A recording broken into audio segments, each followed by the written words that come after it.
From the Maple Leaf Gardens in Toronto, Ontario, and in conjunction with the 9th Canadian Victory Loan, we bring you the Johnson Wax Program with Fibber McGee and Molly.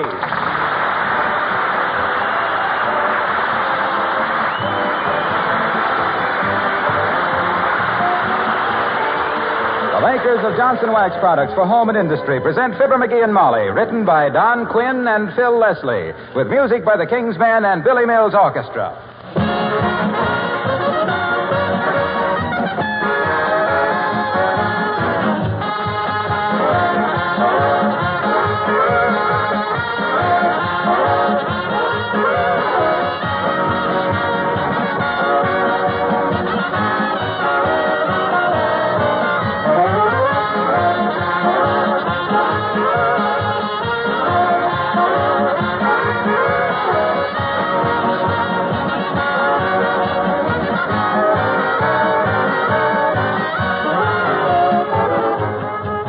Have you taken a good look at that kitchen floor of yours today? Don't you think it could stand the beautifying, protecting coat of Johnson's Glow Coat? I think you'll soon find out why millions of good housekeepers prefer Glow Coat to any other floor polish, especially for their linoleum surfaces. In case you don't already know, Glow Coat needs no rubbing or buffing. You simply apply and let dry. Come back in 20 minutes to a gleaming floor. Glow Coat is so perfectly blended that it's never streaked or uneven. Linoleum manufacturers themselves recommend Johnson's self-polishing Glow Coat, the choice of millions of experienced housekeepers. It's so easy to use Glow Coat, and your dealer has some now. Why not try it?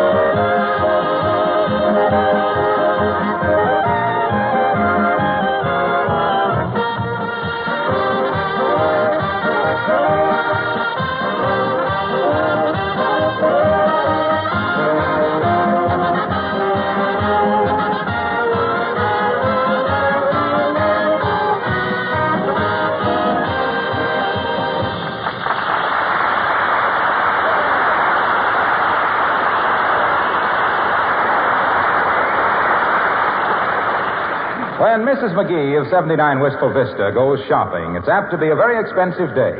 Not because she buys so much, but when a husband like hers has the free run of the house, almost anything can happen. And here, coming home from her morning's marketing, arms full of bundles and heart full of apprehension, we find Molly, of Fibber McGee and Molly.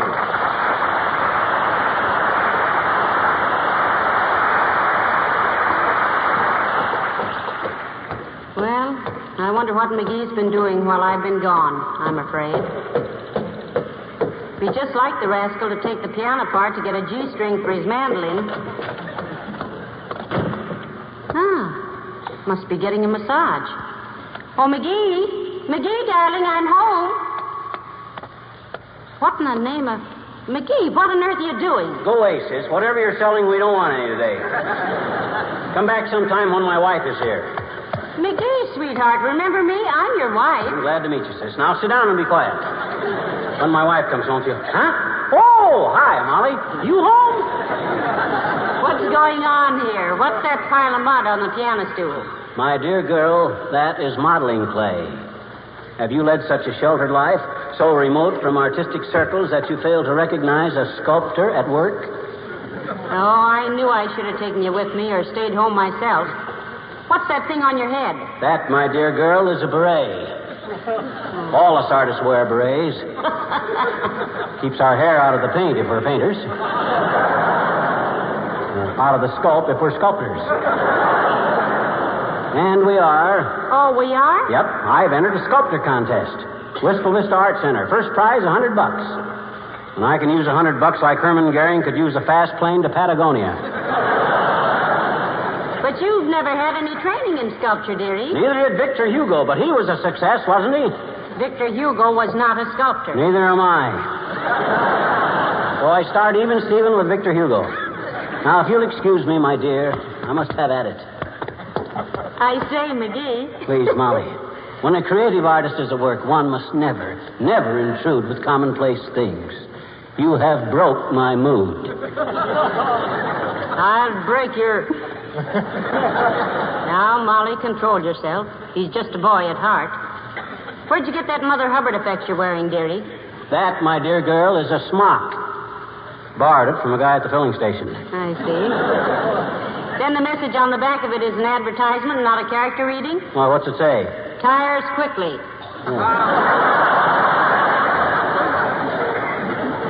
Used to say tires quickly repaired. It's an old pre-war smock. Now, let me see. A little more height to the forehead. Please, my dear, please, don't come between me and the mirror. Oh, now this is too much. Do you admire yourself so much in that smock and beret that you have to strut in front of a mirror? I gotta use the mirror, Molly. I'm making a clay model of my own head and shoulder. Oh, no. I'm calling it Self-Portrait of a Common Man. Now, let me see. Would you say I was about 3 inches between the eyeballs? Open or shut? They're the same distance apart, open or shut, aren't they? I don't know. When they're shut, I can't see them. Well, never mind. I'll use the tape measure and... Come in. Oh, hello, Dr. Gamble. Hello, Molly. Who's the little goblin in the almost white nightie and the beret?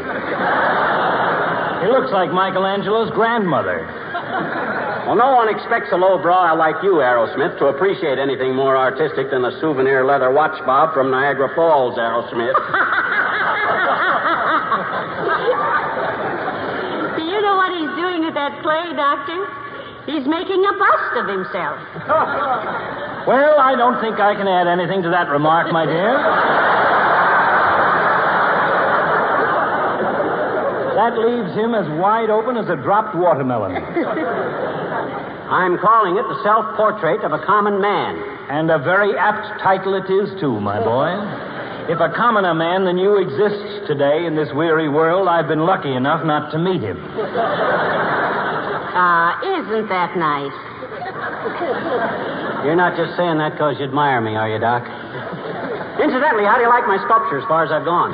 Well, speaking professionally and as a snap diagnosis, I'd say the model for that sculpture had an incipient cirrhosis, a chronic malfunction of the spleen, undetected adenoids, and a weakness for cheap cigars. The prosecution rests. Look, Jack the Ripper. As an art critic, you're a fat-headed old tissue slicer. You probably think anybody with an etching is just allergic to seafood. After all, this is not a finished work, Doctor. It is just a hunk of common clay. Yeah, aren't we all? Tell me, termite, just what do you plan to do with this wrung-out blob of river bottom after you get tired of teasing it?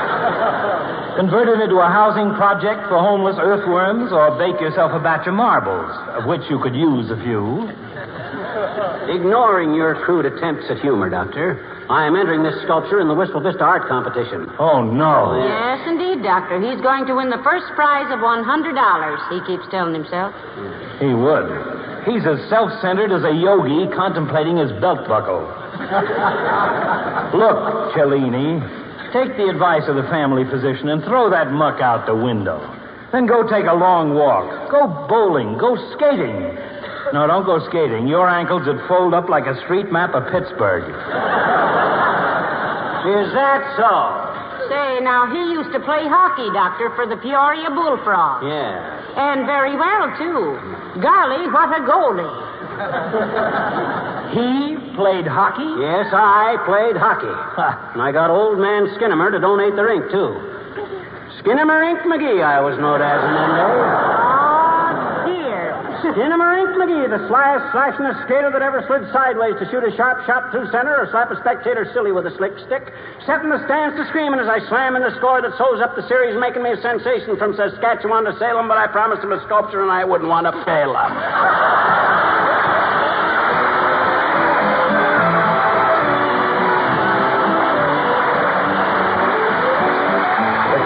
And it's a grand night for singing. It's a grand night for singing. The moon is flying high, and somewhere a bird who is bound to be heard is throwing his heart at the sky. It's a grand night for singing. The stars are bright above. The earth is aglow, and to add to the show, I think I am falling in love. Falling in love. Maybe it's more than the moon.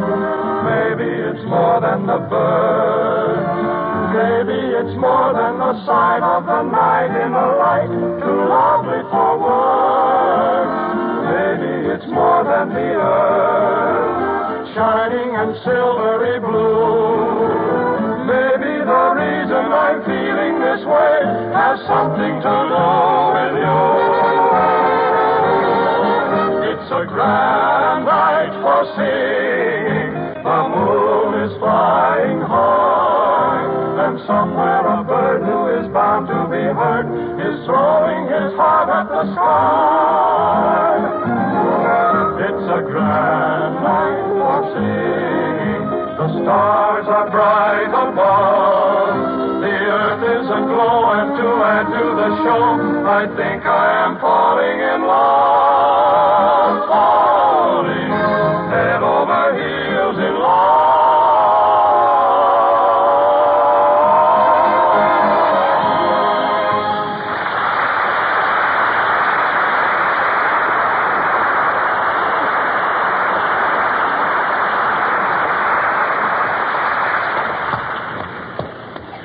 Let me see. A little more on the left shoulder.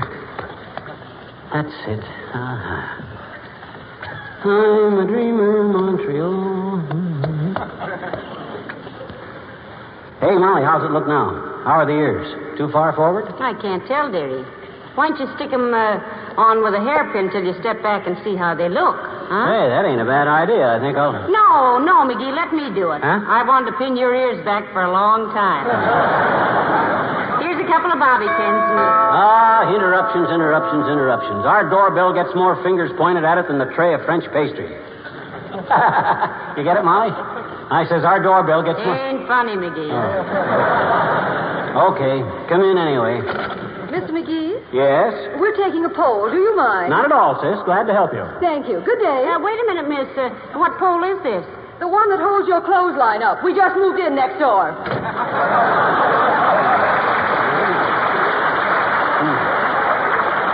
Well, the nerve of some people, those new neighbors. No, I can't be bothered with them now, baby. Time's getting short on the sculptor contest. I gotta get busy. How am I getting them out? Is that smile right? No, I don't think so, dearie. No? Looks like you just come from the dentist with lips full of Novocaine. Well, there's no use guessing on this thing. Might as well do it right. Take this tape measure. And? I'll smile real big. You know, the old personality stuff. The happy old Donna Meach, corner to corner. And you measure. Okay, go. Hold it. Huh? There, I got it. What's it measure? 29 inches. Wow. I'm happier than I thought I was. Dear, I was using the wrong end of the tape. Oh, shucks, now we got to do the whole thing all over. Hello, Molly. Hello, pal. What's all the putty for? Tightening up the windows for winter? That's Clay, Mr. Wilcox. Himself here is entering a bit of sculpture in the Wistful Vista Art Competition. Sit down and be quiet, lad. I must work fast. Don't want to lose the north light, Hey, does he do all this with his bare hands, Molly? He does indeed, Mr. Wilcox. If you'll observe carefully, my boy, you will notice that I can achieve with my thumb an effect which could never be duplicated by mechanical means. What's that, dearie? A thumbprint. Please. Please, don't talk like that. Oh, I'm Talk like what, Mr. Wilcox? Like mentioning thumbprints. Oh, I'm sorry, I did. You know how I feel about thumbprints and fingerprints, especially on furniture and woodwork. They're so unnecessary with Johnson's wax so available. Oh, say, by the way, I'm going to Canada tomorrow for a few days. Oh, business trip, Waxy? I'll give you a note to an old friend of mine, Hiram Walker.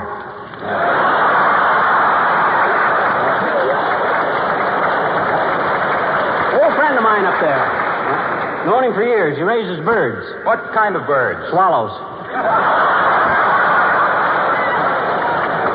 Well, I'm going to visit the Johnson Wax plant in Brantford, Ontario. You see, my cousin, Big Sedgwick Wilcox, is helping with Canada's Ninth Victory Loan. Hey, I got a great slogan for them, Junior. Sign your name to victory.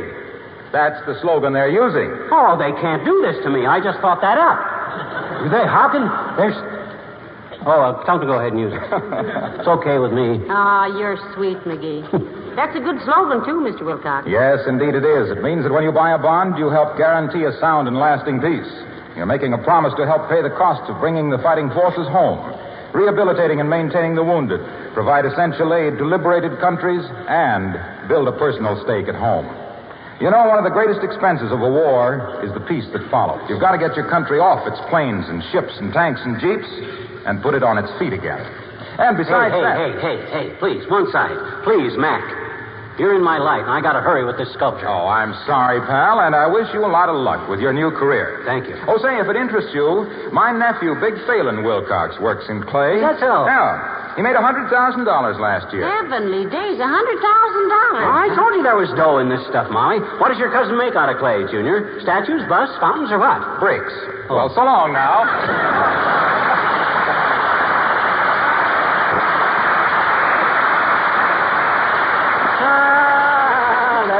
That boy. Oh, well, I must have that here. McGee, what on earth are you doing now? Huh? What's that big round gob of clay on top of the head? Oh, I had some clay left over, so I thought I'd put a hat on it. The easiest hat to sculpt is a derby.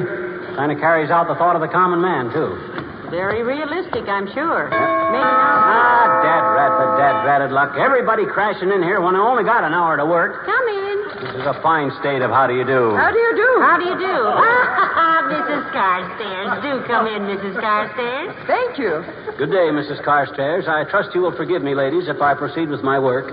One must create when one is in a creative mood, you know. Oh, of course, Mr. McGee.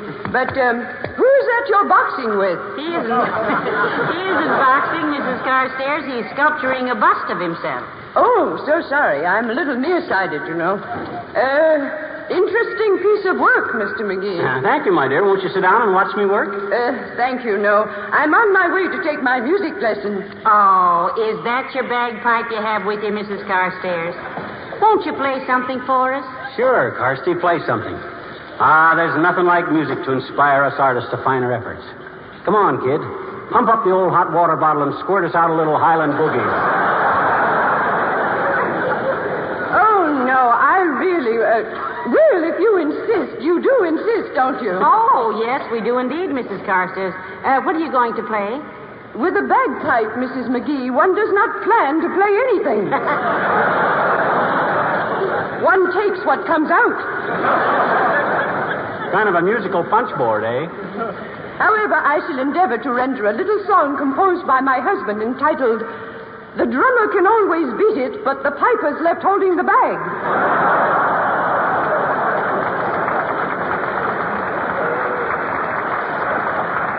Well, are we ready? Go ahead, Mrs. Carstairs. I'm all ears. Right.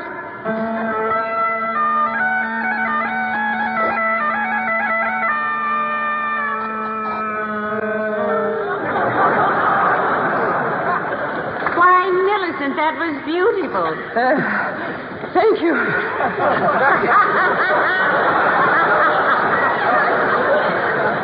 That was the shortest bagpipe number I ever heard by a player in the longest kilt I ever saw.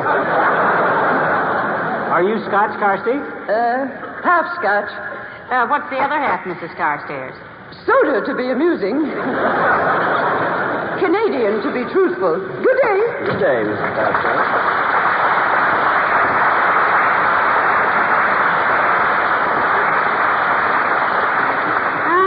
Must be quite an inspiration to you, dearie. You were really working like mad while she was playing. Yeah, but she threw me all off. I found myself making this derby hat into a tam o' shanter.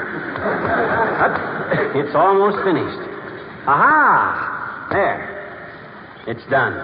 Well, all I can say, dearie, is that is a piece of sculpture. Yep. And I'm so worn out from watching you slap it around, I'm going upstairs and lie down a while. Okay, Mommy. There goes a good kid.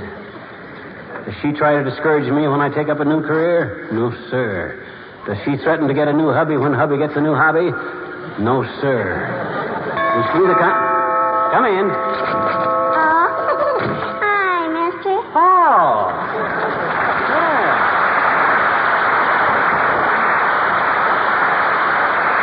Hello there, Teeny. Now, look, I haven't got time today. Oh, boy. Mud pies, huh? Gee, that's a big one, mister. Can I play too? Can I, mister? Can I, please? This, my dear child, is not a mud pie. This is a prize-winning sculpture entitled, How'd you like to pick up a fast dollar, sis? Gee, that's a good name for it, mister. No. Look, the art contest closes in half an hour. You deliver this to the judges, and I'll pay you $1. How much you win if you get first prize, mister? $100. 1%, Yep. huh?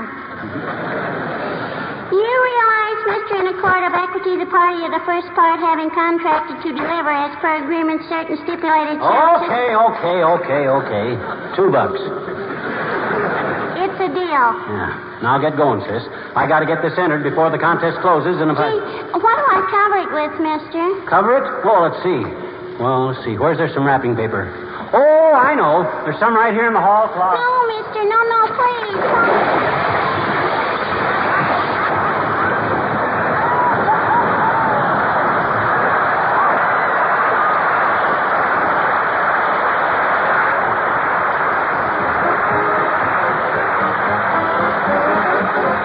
Billy Mills and the orchestra, and good.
McGee? No, but I ought to hear from him any minute now that I got first prize. Or at least an honorable mention. Honorable mention, my clavicle.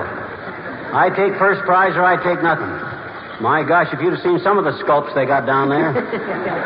Why, they got one sculpt down there of a guy with wings going out of his heels. That's Mercury, dearie. Well, I'll bet he dropped 10 degrees when my sculpt came in. The minute the judges see my self-portrait of a common man, that must be my prize money being delivered right now. Come in. Oh, my goodness. Hello, Mr. Mayor. Oh, hi, Ella Trivia. Good day, Molly. Hello, McGee. What's this I hear about you entering a sculpture competition? Oh, he has indeed, Your Honor. He's got a 50-50 chance of winning first prize, too. They either say no or they say yes. Well, I do hope you win, McGee. Then perhaps you would make a small donation to a new civic project of mine. What project is that, Mr. Mayor? We're considering building a bridle path through the outskirts of town. There's been considerable... A bridle path? What do they need a path for? Every bride I ever knew of took a cab from the church right to the airport or the railroad station. Or I was speaking of a bridle path for equestrians, McGee. Equestrians or Episcopalians, the principle is the same, Mr. Mayor. No bride wants to walk around the outskirts of town after... I didn't say anything about a bride walking. I merely Now, said... just a darn minute, Latrivia. I realize you're a politician and you got to get votes. But by George, if you're going to build special paths for newlyweds and let us old married couples tramp along the hard pavements... Newlyweds have nothing to do with it, I tell you. But when citizens who keep horses come to me... Don't change the subject, Mr. Mayor. I was not changing the subject. I was trying to tell you that a bridle path for horseback riders... And how many people get married on horseback? Answer me that. Maybe somebody trying to get their picture in the paper. But that hardly justifies the expense of building a special path for them. Nobody intends to build a special path for horse ride riders. Look, did you ever own a horse, McGee? Had me a little Shetland pony when I was a kid, did you? Her name was Fibber.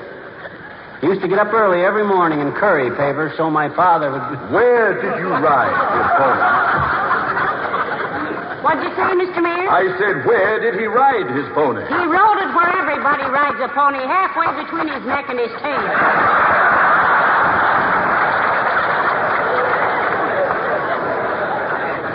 That isn't what I... If you had a... Listen, suppose this pony was in the city. Yes? Wouldn't you like to have a special road where it was safe to ride out of the traffic? Why, certainly, but what that got to do with getting married? It has nothing to do with getting married. You started this marriage business, not I. We did not start it. People have been getting married for 1,000 years.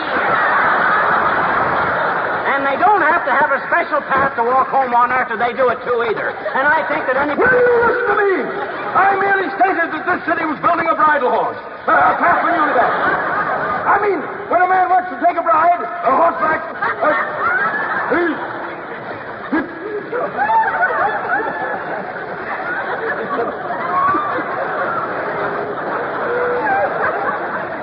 McGee?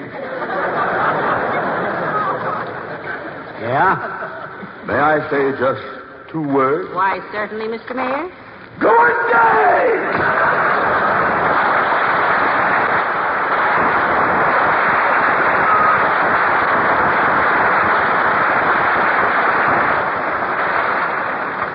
You know, Molly, I sometimes think he deliberately gets me into those arguments. Just the same, McGee, building a special path for brides was kind of a sweet thought. Very romantic. With rose bushes along the sides, a bridal path might be a very lovely thing. Yeah. First thing you know, people start using it for horseback riding.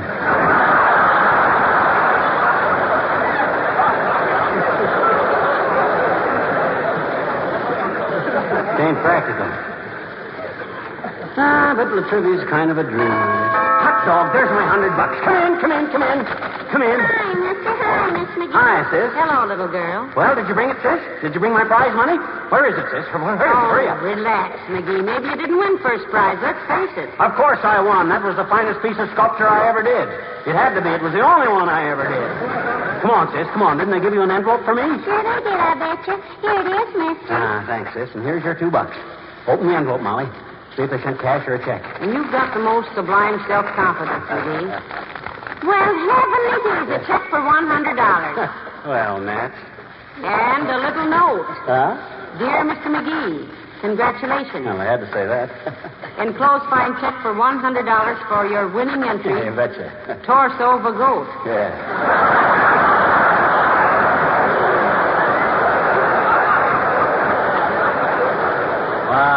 What did I tell you? When you got a talent like mine, you can't... For what? Torso of a goat! What are you thinking at, sis? Just because them judges don't know a portrait of a common man from the torso of a goat? Well, it was kind of hard to tell by the time I got here, mister. Huh? Boy, was it ever a mess. What you mean? I fell down with it twice.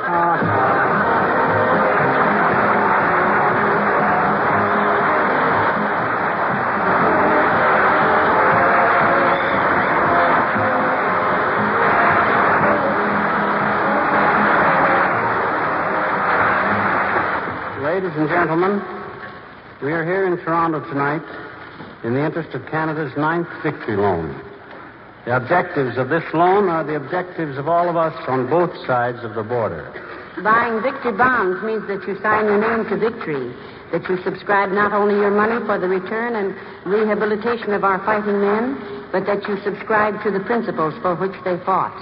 The right of living in peace, with a future security for yourselves and your families. So invest in victory bonds today to the very limit of your ability. Peace with security is expensive, but it's the biggest bargain ever offered. Good night. Good night, Hall. This is Harlow Wilcox, speaking for the makers of Johnson's Wax products for home and industry, inviting you all to be with us again next Tuesday night. Good night. This is the National Broadcasting Company.